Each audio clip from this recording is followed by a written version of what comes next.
నిన్నటి దినం మళ్ళీ మా పైన శేఖర్ యాదవ్ పైన, శేఖర్ యాదవ్ల భార్య పోతే, Shekhar Yadav inter caste marriage.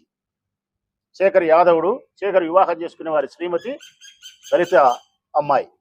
అక్కడికి పోతే ఆడ దుబారగా మాట్లాడినారు, దాడి చేసినారు, సొక్కాజించినారు, కొట్టినారు. మీరు గొడవ చేయలేదంటే తప్పనిసరిగా మేము గొడవ చేసింటాం, చేయకుండా ఉన్నాం. ఎందుకు చేయము? 100కు 100% నేను ప్రజలను అడుగుతారా? ప్రజలారా, మీరైనా ఎవరైనా న్యాయం చెప్పండి. ప్రజలే, మన ఇంటి ఆడదాన్ని ఎవరైనా చెరబడితే, మన ఆస్తిని ఎవరైనా ఆక్రమిస్తే మనం పోతామా పోమా? ప్రజలారా, ఇష్టం ఎవరైనా ప్రజలే చెప్పమను. మన ఇంటి ఆడ మనిషిని ఎవరైనా పడితే, చెరబడితే, మన ఆస్తిని ఎవరైనా ఆక్రమిస్తే మనిషిని వాడు పోతాడా పోడా? మేము కూడా పోయినాం. మా ఆస్తిని ఆక్రమిస్తా అంటే, చెరబడతా అంటే కాపాడుకునే దానికి మా వాళ్ళు పోయినారు. పోయిన తర్వాత వాళ్ళు ముందుకు వచ్చే ఊరుకుంటామా? ఉండం.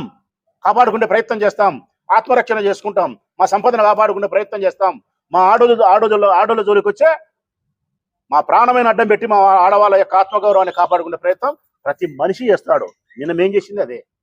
మాది తప్పో ఒప్పో ప్రజలే నిర్ణయించాలా, పోలీసులే నిర్ణయించాలా. చివరిగా నేను పోలీసులను అడిగేదైతే మాత్రం, ఇది మాకు సంబంధించిన 10 సెంట్ల సమస్య కాదు. ఈ ఊర్లో ఉండే నకిలీ స్టాంపులు, నకిలీ రికార్డు తయారు చేసి మోసం చేస్తూ ఉండే ఫేక్ డాక్యుమెంట్ ముఠా ఏమైతే ఉందో దీని మీద నిగ్గు తేల్చాలా, కేసు రిజిస్టర్ చేయాలా, ప్రజల యొక్క ఆస్తులకు భద్రత కల్పించాలి. 10 సెంట్లు మోసం అన్నాం అనుకో, ఒకవేళన మా 10 సెంట్లు మోసం అన్నాం అనుకున్నాం.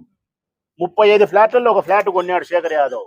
మా 10 సెంట్లు మోసం అయితే మిగతా 34 ఫ్లాట్లు మోసమే తెలుసు. ఈ బుద్ధి నేను ప్రెస్ మీట్ పెట్టి చెప్తానా? పోలీసు వాళ్ళు 24 గంటల్లో పోలీసు వాళ్ళు నిగ్గు తెలిసి ప్రెస్కు సమాధానం ఇవ్వాలా. నిజంగా పోలీసు వాళ్ళు నిజాయితీ పరులైతే ఈ ఆస్తి శేఖర్ యాదవ్దే లేకుంటే శివచంద్రారెడ్డి సంబంధించిన మనుషులే అని నిగ్గు తేల్చి మీడియాకు చెప్పాలా. మీరు నిజాయితీ పరులైతే, మీరు మీడియాకు చెప్పలేదు, నిగ్గు తేల్చలేదంటే మీరు నిజాయితీ పరులు కాదు.